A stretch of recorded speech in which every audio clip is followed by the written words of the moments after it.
Stoics at State. Welcome. Today we are doing something a little bit different.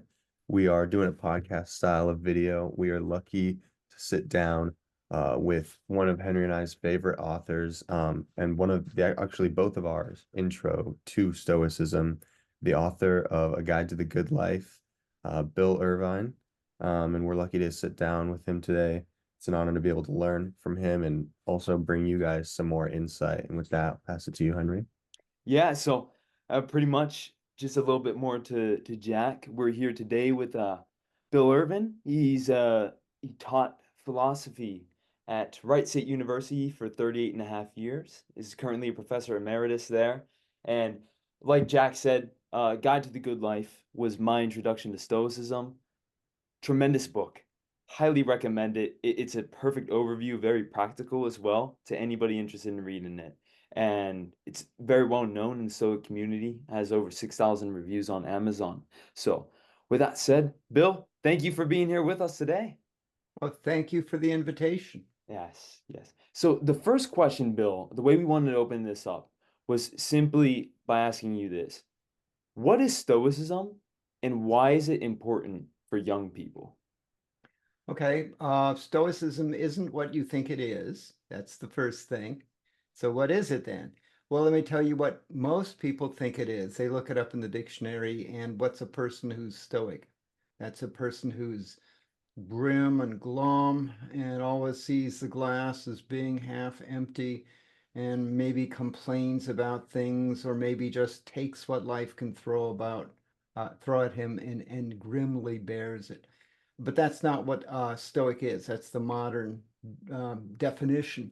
But the ancient Stoics were actually cheerful people. They weren't anti-emotion. They were anti-negative emotion. And the negative emotions are the ones that feel bad, the emotions that feel bad. That includes anger, that includes fear, that includes anxiety. Envy is a really neat negative emotion. Um, and so they didn't want to experience those emotions, and they came up with strategies so they wouldn't have to. So it wasn't like they didn't want to express those emotions, they didn't even want to experience them.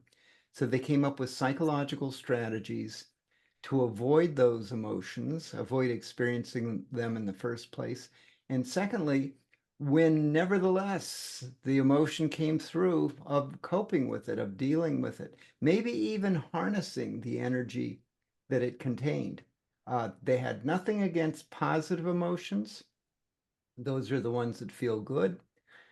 Positive emotions are like a sense of appreciation, moments of delight, moments of awe, and at the top of the list would be the feeling of joy. They not only allowed themselves to have those, they sought those. They went out of their way to trigger those emotions in themselves. And it requires a little bit of effort and a little bit of strategy, but you can do it. So, and in the ancient world, they were known as some of the most cheerful people around. You put them into difficult circumstances, and they could find the silver lining of those circumstances. Um, that's true of a lot of the ancient philosophies. The Cynics weren't cynical. The Epicureans were not the party people of their time. So it's all of those words have changed meaning in the last 2,000 years. Hmm. So my follow-up question to that, Bill, was you mentioned a Stoic feels all emotions. They are focused on joy, but they will feel grief and anger.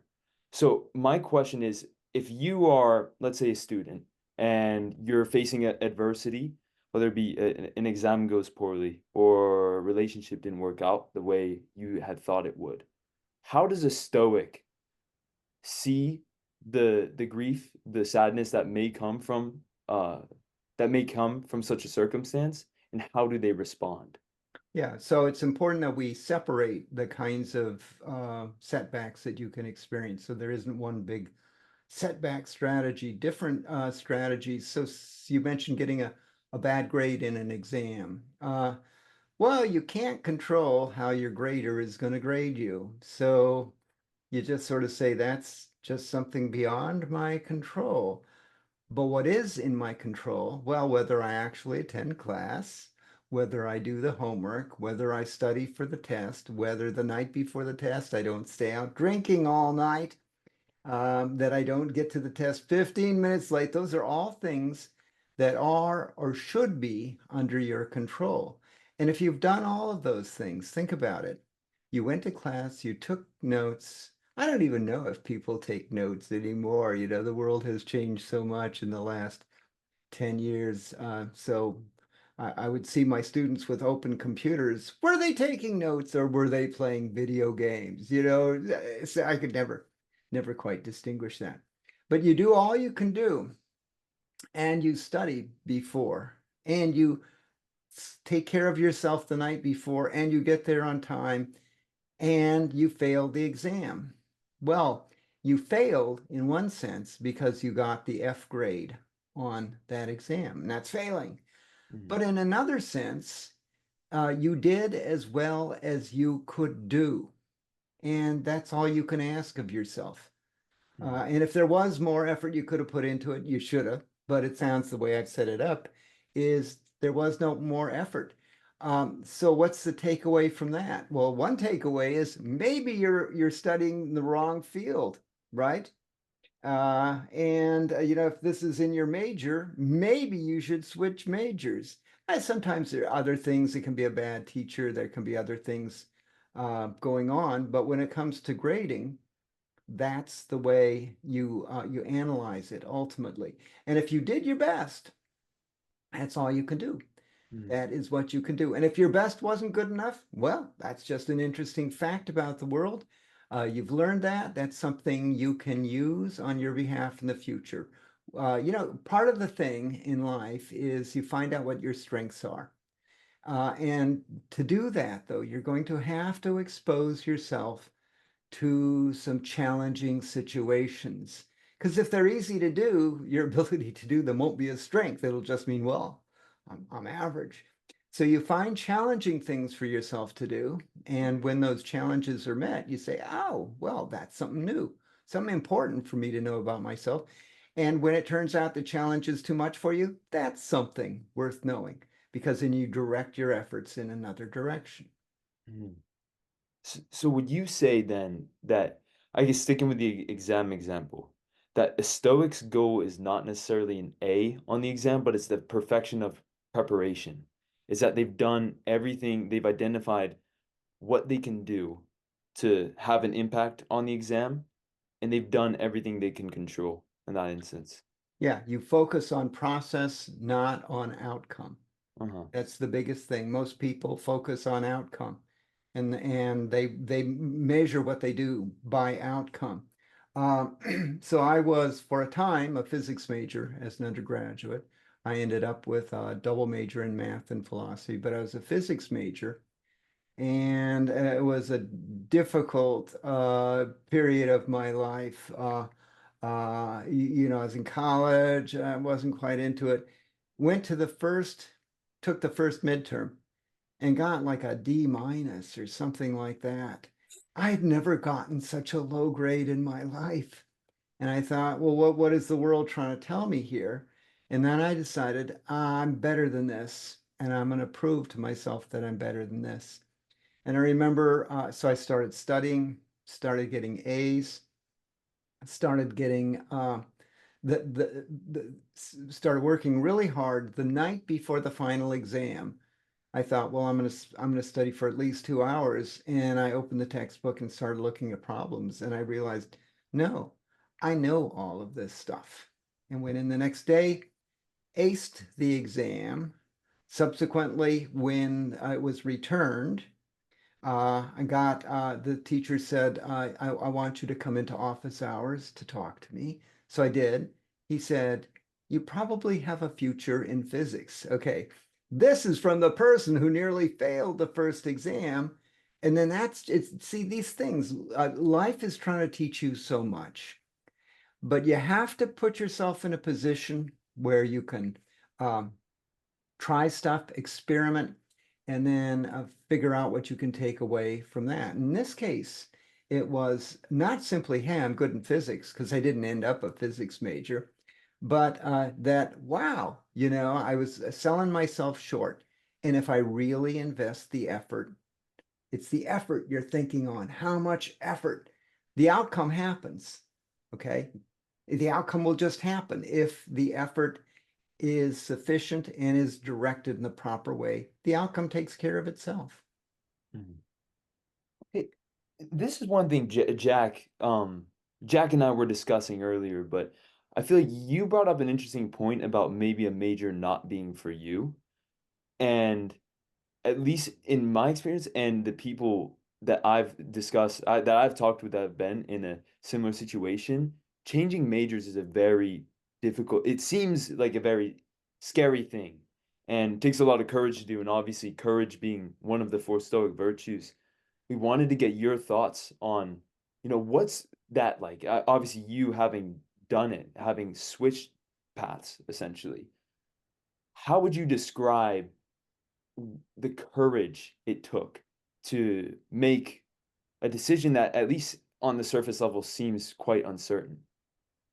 I don't know if I'd use the word courage to describe that. For Huh. me, because a lot of people, most people don't even go to college, right? Do you realize that?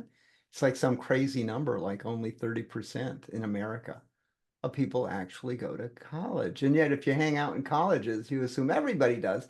That simply isn't the truth. So the Mhm. fact that you're there means you've already got something going. You at least had the ambition to fill out the forms, and send in whatever. Um, so the major itself, I mean, there are things in life, and you can regard them as you're exploring yourself. You're exploring the space in which you live. Now, you don't want to do crazy explorations, see how many drugs you can take in a 24-hour period, because you can die and then it's game over. But just exploring things, or taking a class in something that you have an interest in, but that you just aren't sure, what it is. You're going to round yourself out as a human being by doing it, and you might discover these abilities. Think about somebody like Bill Gates, Microsoft, right? If he had been born 100 years earlier, he had talent. But if he'd been born 100 years earlier, he probably would have been a clerk in a store, spent his day doing crossword puzzles. But, he was in a different environment. And in that environment, he discovered his strengths that aren't obvious. They don't come jumping out at you. A lot of people never discover their superpowers, right? And that's because they don't try difficult things. They Mm. stick with what they know. They stick with what they're comfortable with. And that way they cannot fail because it's stuff they know they can do. Uh, if you look at the most successful people in the world, one of the most remarkable things about them is how many failures they've experienced. So Elon Musk, I'm addicted to his rockets that land themselves.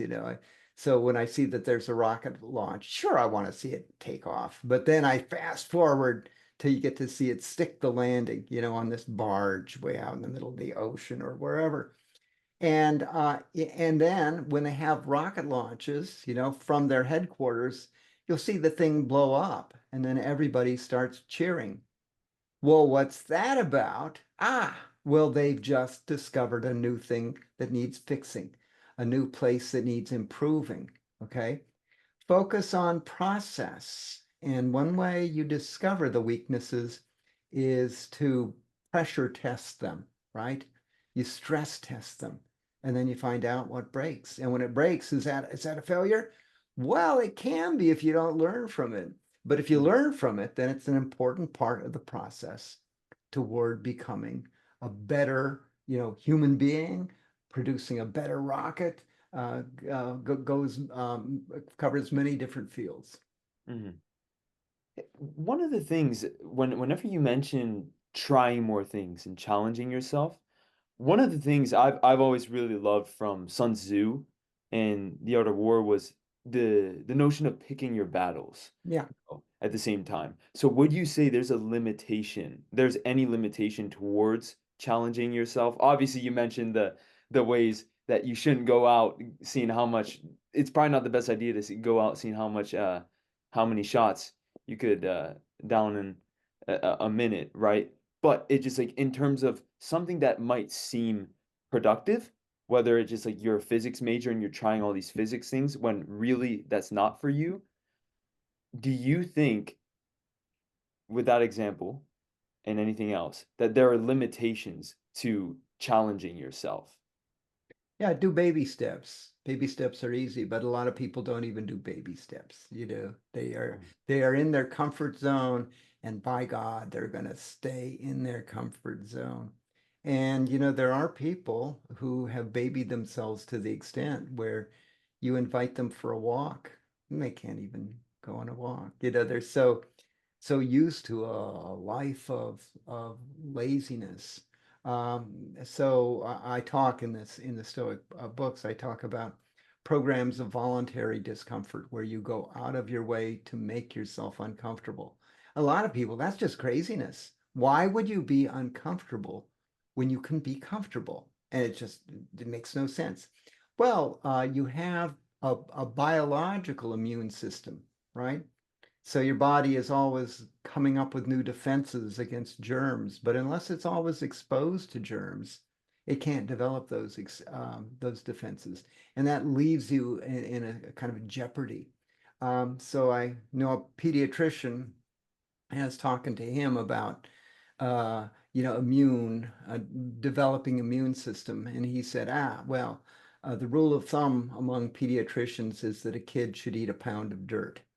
And I and I said, "Can you clarify that, please?" And he said, "Yeah, not in a single sitting, not just any dirt, but a kid or parents raising a kid should expose the kid to all sorts of germs. So have a pet at home? Sure, because what's the kid gonna do? Gonna go suck on the pet's ear, the dog's ear, the cat's ear, and it's gonna bring in germs. Won't that make the kid sick? Could make him sick, but it will also strengthen his immune system. So besides your biological immune system, you have a psychological immune system. And if you are never challenged, and that can be challenges of people criticizing you, people saying things about you, if you're never challenged, you'll have a weak psychological immune system. And any little comment, any little criticism, you'll take it to heart, and it'll lay you flat.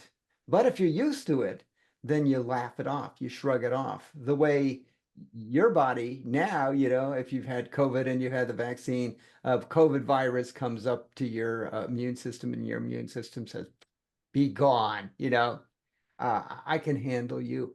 So you got to pay a price to develop that resilience, that resistance, and that resilience. And but a lot of people say, well, if I don't have to pay a price, I'm not going to.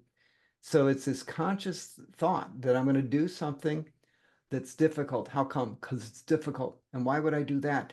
Number one, there's a chance of failing, and then I can learn how to fail better. And number two, there's a chance of succeeding. And if I succeed, I will have found something new about myself. So this morning, crack it on.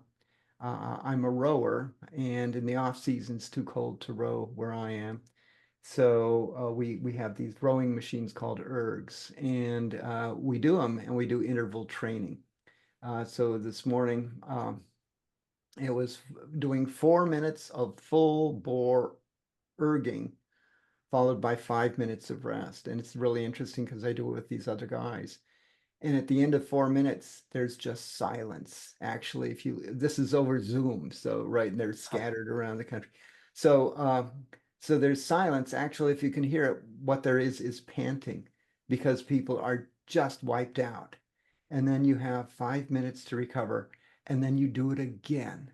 And to a lot of grown-ups, that's just craziness, right? That's self-abusive behavior. And why would you do that? And the answer is because you get stronger. It's the quickest, best way to get stronger. And it also, well, so I'm at the stage of life, I'm 70 something. I'm in the low mid 70s is how I would put it. And people worry about lifespan, but I'm more concerned with health span. And that's how long can you live without having a chronic disease? And to keep yourself in aerobically fit condition is a wonderful thing.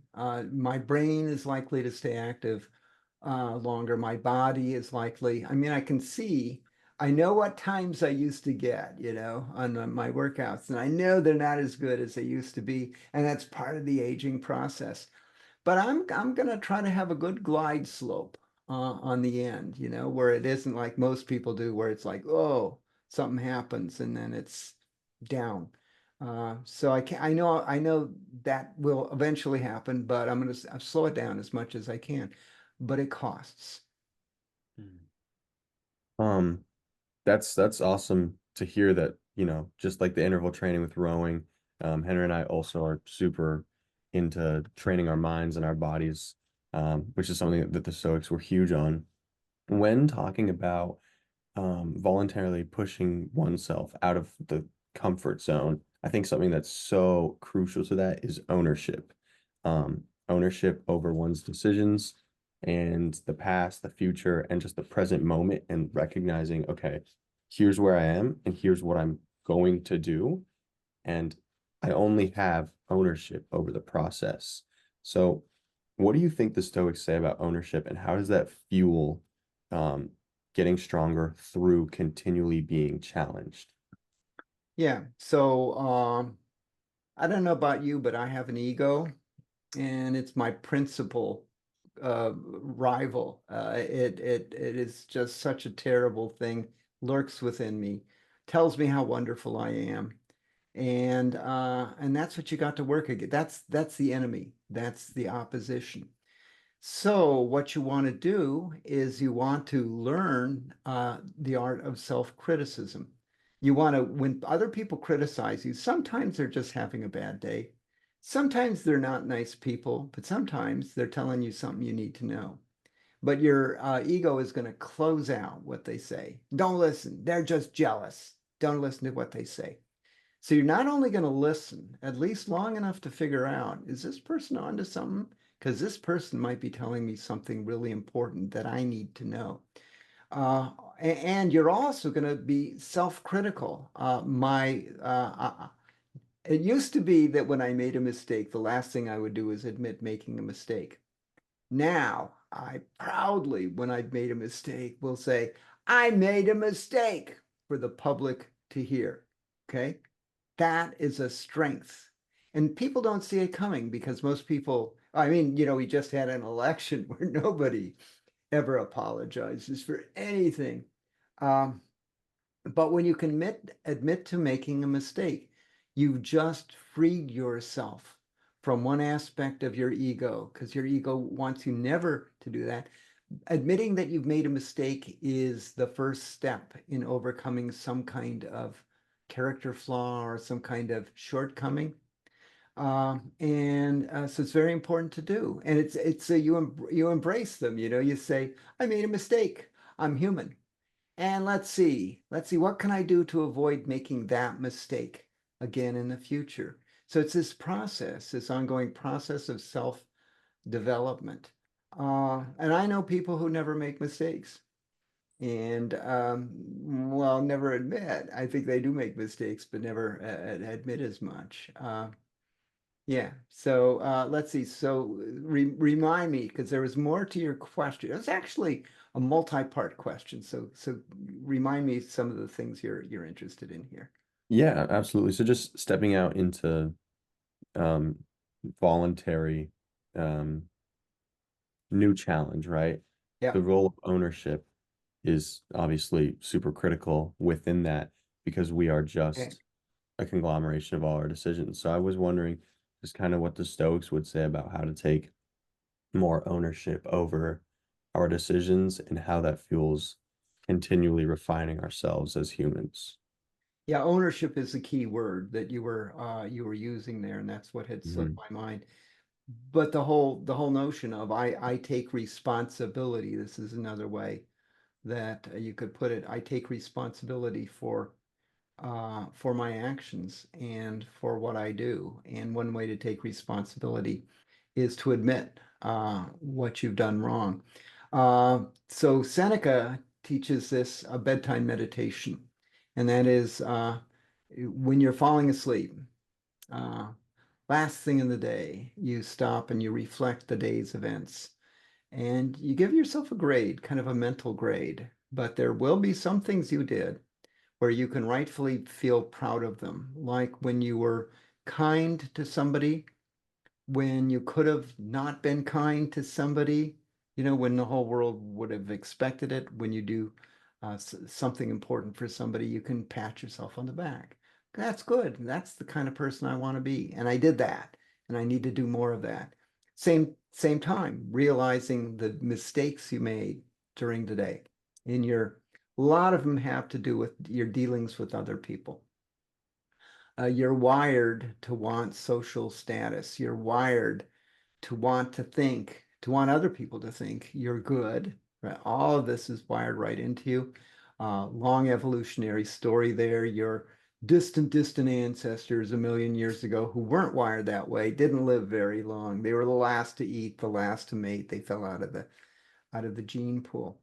So so you've got to look at that and then realize, okay, there are some people that I don't care whether they admire me because they have such radically different values than I do. In fact, if I was living in accordance with their values so they approved of me, I would be making a huge mistake. And then there are other people that I care very, very much. One word of criticism. I will take notes. I won't fight back. I won't do anything.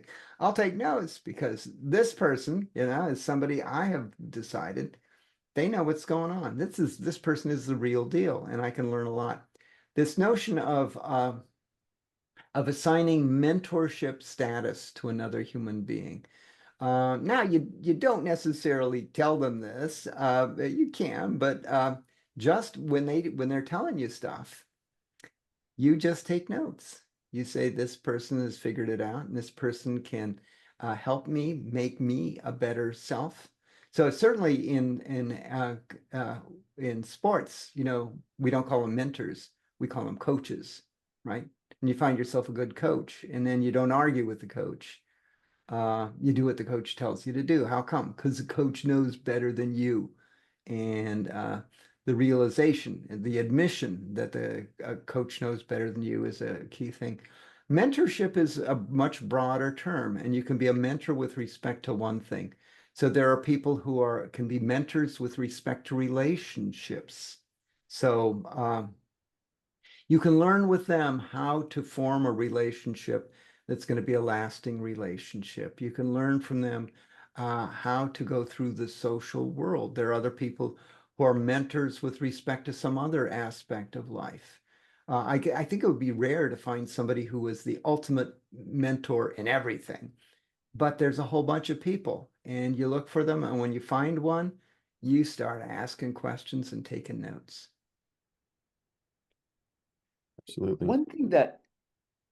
One question I had as it pertains to ownership in that, I feel like we've talked about one side of the coin, which is resilience in the face of adversity, right? Taking ownership for the mistakes you make. My question would be, what does ownership look like, or how does a Stoic respond to the good moments? Whenever, whenever things are going well, whenever you're trying things and you're actually having success, what does the Stoic approach to those higher moments or more happy moments look like? Okay, I would describe it as curiously mixed feelings. Because on the one hand, you're going to have a little private internal celebration. I've learned from experience that there are a lot of good things that you just don't tell other people because you don't know how they're going to respond. It would be wonderful if everybody could celebrate with you, but it isn't always that way. So that's one aspect of it. The other aspect is just this kind of suspicion that the Stoic gods, now I don't actually believe there are gods, but it's a neat device, psychological device, that when I have good luck or when I accomplish something, The Stoic gods are setting me up, they're just letting me get full of myself so they can crush me. So it kind of keeps me in check there. And that's the way the world works. It really is interesting to watch the rhythm of life. You're up and then something happens. You're up and then something happens. Uh, uh, and the world is never as good or bad as you think it is at any given moment. You might think this is the worst it can be. No, not true. It could be worse. Or this is the best it could be. Not true once again. Could be better. And so just to learn, it's like surfing, you're surfing your way through life. There will be days when just it's all going your way. And when that's happening, you remind yourself, yep, that's today. So maybe enjoy it a little bit. But then tomorrow, when things are down, I'm not going to sort of say, oh, pitiful me. I'm going to say, well, that's life. That's the ebb and flow of life and luck in life. And a lot of it is luck. People get things they don't deserve and they have bad things happen to them that they don't deserve. So in a sense, what I'm kind of hearing with that is just the impermanence of all things. Like everything is just this ebb and flow where um it's important to recognize the present moment where if you're on a high note of life and things are going your way, it's important to rejoice in those moments and take ownership of what got you there and feel that sense of pride in a sense, right? But to also recognize that nothing lasts forever and you will ultimately just keep ebbing and flowing with life, right? Yep, and it's all going to go away. We're all going to be dead someday. I hate to be the one to break that news to you. And sometimes the people who are going to die know it years ahead of time, right? Sometimes it's weeks ahead, and sometimes it's like they don't even know, right? They just something they're walking along and then something happens and they just are gone. And the universe is going to end. And I guess the question is in a bang or a whimper, and probably a whimper, there will just be no life anywhere. So it's all going to end. And that's an important thing to keep in mind. It sounds like a really depressing thought to have, but it's an important thing to keep in mind because if it were infinite, right now I'm doing a research project. One of the things I talk about is heaven, and people have different concepts of heaven, but I'm arguing that heaven would actually be not a very good, healthy place to hang out in for a variety of reasons. But one of them is it's for an eternity. And that means there is no limit. And that means every day can be a wasted day. And that's terrible because you'd be wasting an eternity. Yeah, I mean, there's a second thing, and that is if you bring your earthly personality with you to heaven, you're going to be just as miserable there. You're going to be complaining about, well, I didn't get to sit at the right hand of Jesus tonight at dinner, and this other person did. And so, it's the kind of thing that looks good. The fact that your days are numbered can be a key factor in your happiness because then I shouldn't be wasting today. I should wake up in the morning and I should say to myself, isn't this wonderful? I get another chance at life. I get another chance to do it right. And then there are people, of course, who wake up in the morning and just don't do anything because how come? Because they imagine, well, I can do it tomorrow. And at some point you run out of tomorrows. And so make hay while the sun shines. Uh, and too much of anything is a bad thing. And so the fact that your days are numbered can either be a cause for you to be just absolutely miserable, or you can realize that's what gives life the intensity and the meaning that it can have. Gather your Absolutely. rosebuds while you may. Yeah. Yeah, yeah, the famous line. I Hey, love it. that's awesome because I was about to ask actually, just like what does that? Because that's one thing obviously the Stoics speak a lot about is like meditating on death. But I really love that the way you put it in the sense that death, just the notion of impermanence, brings to the present the sense of value, right? That Yeah. each day is kind of more exclusive because because there's a finite amount of it. Yeah. So that's incredible. Do you think like with your time as a professor that because I feel like as young people it's hard to grasp that at times. Do you feel like you were able to notice any students who did like had a grasp that you know what? Like this could be I'm here in Professor Irvin's class, and this could be my very last class. This could be my very last day ever. See, when you're young, and I don't mean this as an insult, but getting old has all sorts of downsides, but it gives you an interesting perspective. And so I was thinking about what I was like in college and what college was like. And when I was 18, I knew everything in the world. I was the smartest person on the planet. And since then, it's been this long downhill slide where I not only am increasingly aware of all there is that I don't know, but I'm forgetting the things I used to know even. And yet you can make it work in a curious way. So we're coming up.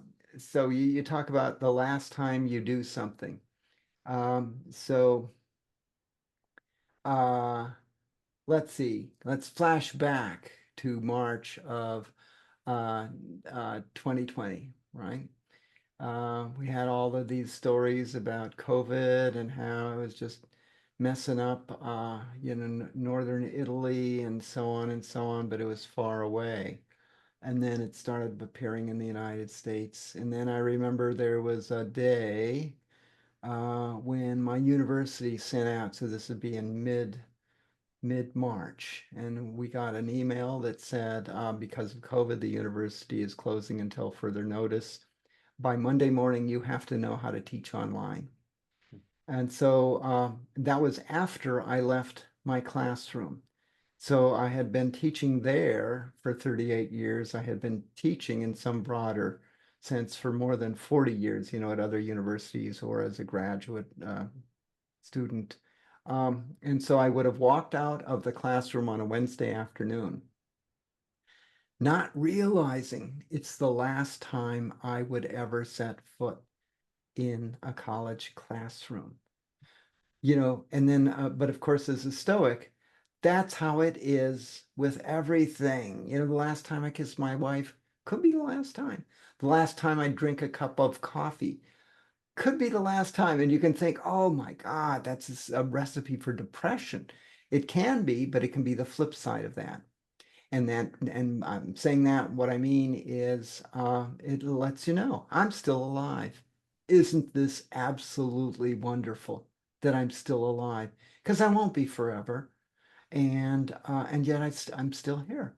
Uh, so it can take things that would be humdrum, ordinary, not worth mentioning, and turn them into wonderful experiences. If somebody had said to me that morning, if they had said, this will be the last time you're setting foot in the classroom, well, I would have said, forget it, that's not true. But if they said, no, no, no, because we're going to do this announcement and so on, then when I left that classroom, it would have had this interesting glow of, wow, this is it. Okay. But you can feel that way about any moment in your life. So think about the things that you ordinarily do, the people you meet. You think about your friends. If when you're meeting your friends, if you do so thinking this might be the last time, you don't announce it, right? Because people will start avoiding you. But you think this could be the last time, and it'll make that encounter so much more intense and full of feelings because you'll realize this person is a wonderful person and has played a wonderful role in my life, and it will end sometime. Friendships end, right? People die, people move, all sorts of things.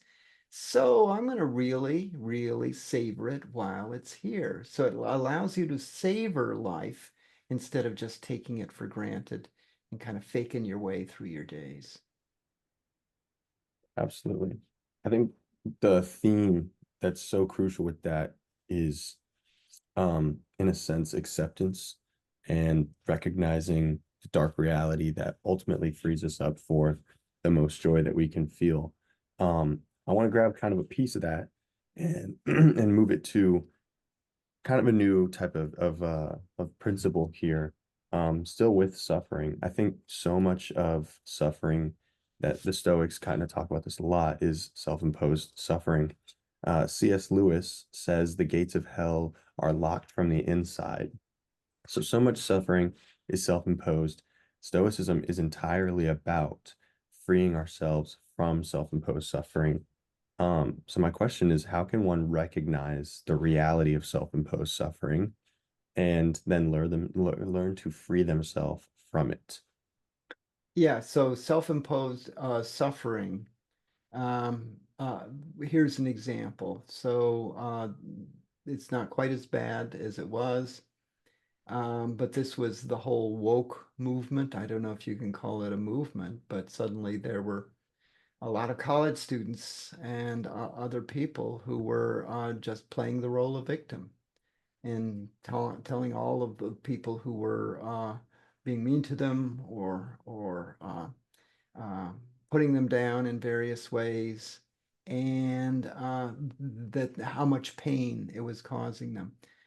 Stoics, if we could flash Seneca forward in time and say, well, I have some people I want you to meet. He said, well, they've got a recipe for misery, and it's self-inflicted. And you're taking these people who are clearly substandard human beings, and you're letting them inflict pain on you. Just ignore them, laugh them off, just don't listen to them. But if you take it seriously, you're playing right into their game. They want to hurt you. So if you allow yourself to be hurt, they win. And you might say, well, I can't, I'm not strong enough to do, well, get strong. That's a sign that you have, we were talking about the immune system. That's a sign that your psychological immune system is weak. You've got to bolster it. How do you do that?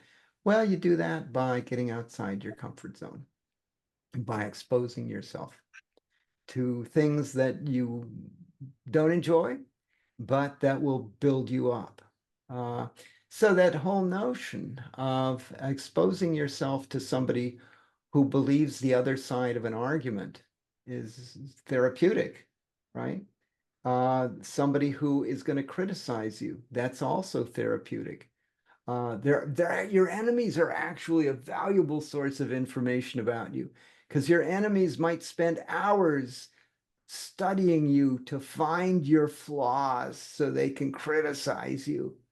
Well, you can either say that's really terrible that they're doing that, or you can say, oh, that's actually quite useful because I'm going to be the last person to recognize my own flaws. And this person's going to tell me for free what they are. Now, of course, it's going to be a mix. And see, you got to pick through because some of the stuff they're saying is just crazy.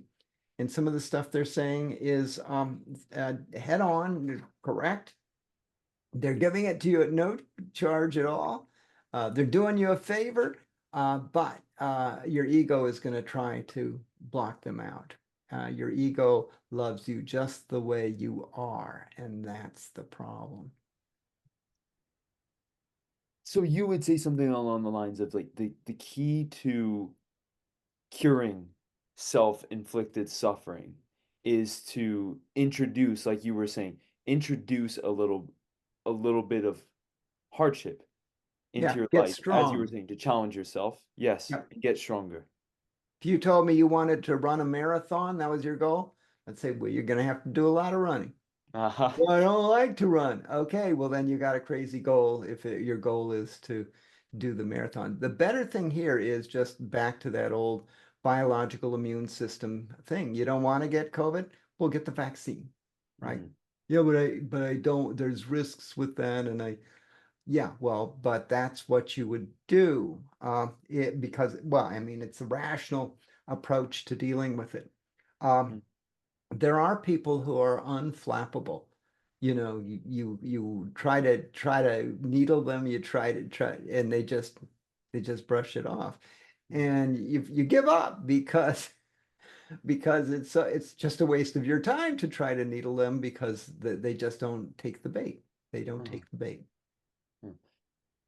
Hey, Bill, I had a question. So the marathon example I thought was interesting because earlier you were talking about a challenge not being for you, right? So you mentioned like you might be asking, like I might tell you, hey, I want to run a marathon, and you say, well, go run. And well, I say, well, I don't like running, right? Yeah. So that might not be the goal for me. So how would you, if somebody feels like that, how would you go about in this scenario, me? How would you go about advising me to find a challenge, a goal that does align with me, that is for me? Yeah, I mean, all, baby steps on everything. If somebody Uh-huh. said they want to run a marathon, I'd say, well, first walk around a block, see if you're up for that. You know, there are people who are afraid to try new things, in part, they're comfortable. Oh, why should they be uncomfortable? And in part because they fear failure. The more tolerance you have for failure, and it isn't just you're going out and behaving stupidly and failing, but you're trying hard things and failing. So in my racing career, I have been routinely a middle of the pack rower. So did I win races? Maybe. Did I lose races? Lose last place? Yeah. So, but that wasn't what it was about. Uh, so for that there, it was the competition was against me. So I have Mhm. this creature I call Lazy Bill that lives within me, and he's such a slouch. He doesn't want to do anything. And when you're in a race and it's come down to the final drive, Lazy Bill will be in me saying, you could quit. You know that, don't you? You don't have to be doing this. And then you whoop him. You just show him who's in charge. And in this case, it's just a game. But there will be times in life when it could make the difference, when you're really sick and you got this voice that says, just give up and you say, no, I'm in charge here, and we're going to give it the best fight we got. Hmm. think I think off that mental side of rowing, um, it's just like you were talking about laziness or just the self-critic. All these things are self-imposed, and we are choosing to succumb to them. We're choosing to let them have power over us. So I think it's so fascinating because in sports and in life and in every situation you can find yourself in, you can either be your best friend or your worst enemy, and that determines everything. And so that is entirely just a belief that derives a decision, and it's all self-imposed. So I think my question with that is how can we recognize like, oh, I am choosing to put myself down, or I'm choosing to put myself in a really bad position. I am choosing this, I'm self-imposing this onto my own experience. How can we recognize that? And what would the Stoics say about learning to ease off of that and become a better supporter of ourself, like our own supporter? I guess I would pick at one part of that. We don't choose to be that way. We surrender to these voices in our Which head. is surrendering. Surrendering is a choice. See, I'm not quite sure if I agree with that because surrendering, you stop trying. You simply give up. And yeah, in some sense, you're right. You do choose to do that. But the thing is, surrendering is such a seductive thing. You've been seduced into it. It isn't like you thought it through carefully and said, okay, of my options, not doing. Sometimes that is the right thing to do. If you're in a business and you've tried everything you can think of and the business is failing, you get out of that business, right? So that's a conscious choice. So a lot of people, I mean, I know I go through it routinely of just, I should be erging this morning, but bed feels so good. So it's not letting yourself be seduced. So here's another analogy. So you go through life and you've got these more basic components that are wired into you. And so you've got one part that is very emotional It gets angry. There's one part that's very scared. It's like children within you. And so you can imagine you're on a long, long car ride. You're in the driver's seat. The kids are in the back seat, but they're always whining at you and complaining and asking, can't we stop? Can't we do something? So, if they're in a car, what you could do is go to the next truck stop, throw them out, and drive off.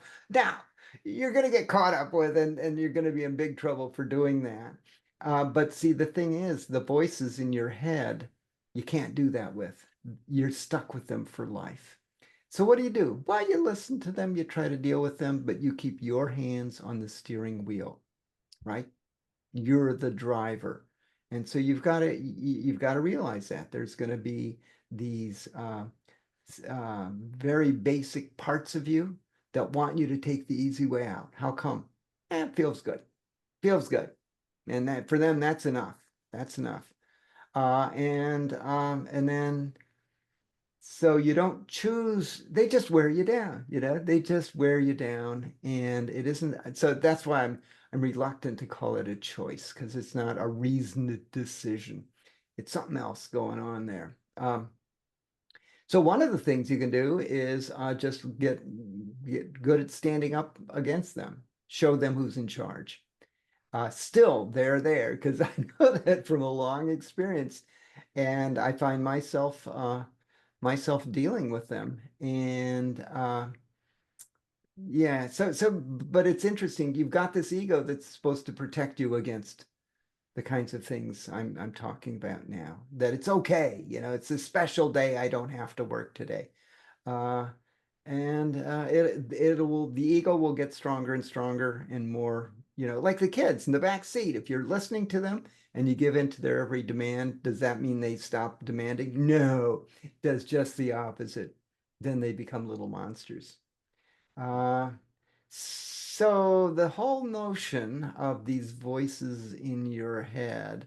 Now, I hope I'm not crazy. I hope I'm not the only person on the planet who has them. I'm pretty sure I'm not. Uh, but just to acknowledge their presence and to realize one of my biggest challenges in life is to learn how to deal with them and not let them derail my life, because they are stupidly going to do that. It won't be like a death pact. They aren't doing it on purpose. That's just the way they are. And so you deal with them the way they are and try to stay in charge. Hmm. Hey, Bill, couple more questions. One thing I wanted to touch on before wrapping this up here was you said in a couple of your podcasts about how the Stoics really emphasized in their philosophy being of use, being Yeah. of value to society.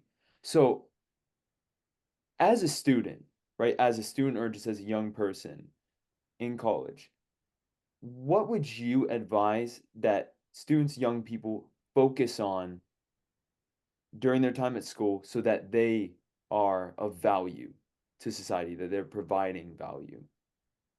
Okay, find your superpowers that can be put to work for the good of humanity, and then harness and develop those powers. In my case, I've always been a very curious person. I wanted to learn more about the world. My mother said I was always asking why questions.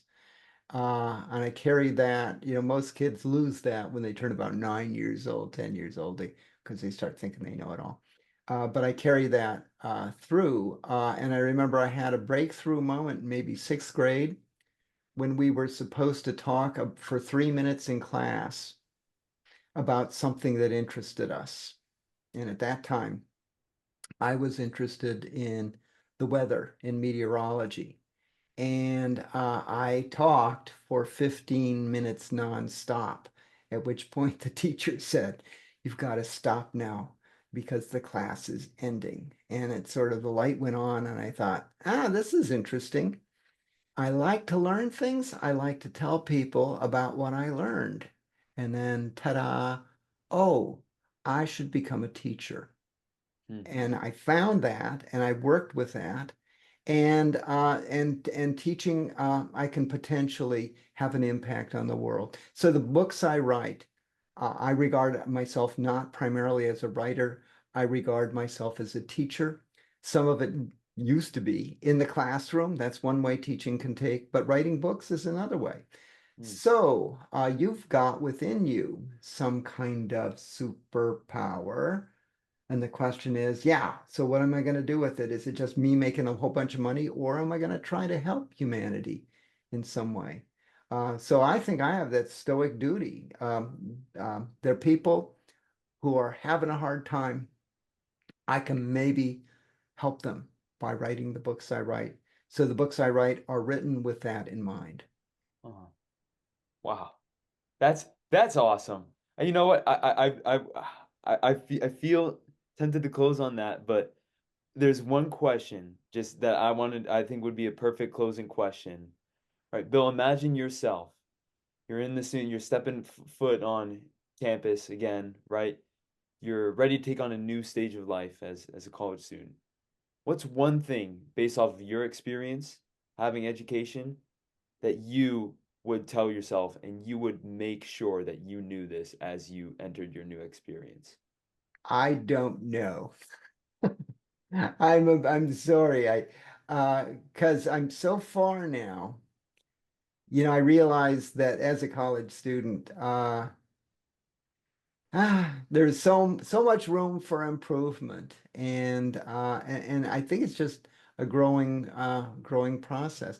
And I look back and I realize there were lots of things where I came that close to doing something that if I had done it, it would have been a right angle turn in my life trajectory. And of women I knew, women I was interested in, things I did, things I didn't do, and this whole thing. And I look back and it's just like, it's amazing that I made it through uh, to where I am. And I could have been derailed at so many points. Part of that is luck. A large part of that is luck. And some of that is skill of just not wanting those voices, not letting them get control, right? Or letting them minimizing the amount of control they had. And so I could actually think about, okay, so what do I want to do with my life? And what do I have to do in order to get there? And what should I not do that will prevent me from getting there? So I guess that would be as close as I could come to advice on that. All right. Yeah. All right. Yay. That's perfect. I didn't think you'd be able to top the one before, but that's incredible. Bill, it's been an honor. Seriously, great conversation. Super happy you came to talk to us at Stoics Estate today. I'll pass off to Jack, but seriously, my sincerest gratitude for this time today. Oh, I had fun. Thank you for inviting me. Yeah. Yeah, thank you again for being here and giving us, your perspective, your insight. And I think it's such an interesting moment because this is the second call Henry and I have had with you. And it's not often that you get to read a book and be affected by it. I remember I was on a plane reading A Guide to the Good Life, and just a lot was resonating with me. It was my intro to Stoicism, and I know that was also Henry's intro to Stoicism. And so this long journey after of just us implementing the principles and teachings of Stoicism into our lives, it's just very interesting that now we get to talk to the author of the first book that we read. So an awesome opportunity, and thank you for being here and just giving us some insight and great conversation as always. Oh, and my pleasure. Let me throw in there. I'm just the messenger. It's these guys 2,000 years ago who came up with Yeah, this stuff. I'm just the messenger, but I'm delighted to hear that it's made a difference in your life. absolutely. Yeah, and that's our duty, is to just keep passing on the knowledge, Yeah. keep doing that. Absolutely. All right, Bill. Hey, thanks again. And yeah, take care. Hope to speak soon. Okay. Take care. Thank you all for listening to our conversation with William B. Irvin. If there was anything that resonated with you Or if you just have any thoughts on the podcast style video that we did and you'd like to see more of it, please let us know in the comments below, or you could reach out to us on Instagram at Stoics at State. That's all lowercase at Stoics at State on Instagram. Now, before we part ways here, I wanted to leave you with one quote from Epictetus. Quote, "There's only one way to happiness, and that is to stop worrying about all the things which are beyond our control." Thanks again for listening. Take care and choose life every single day.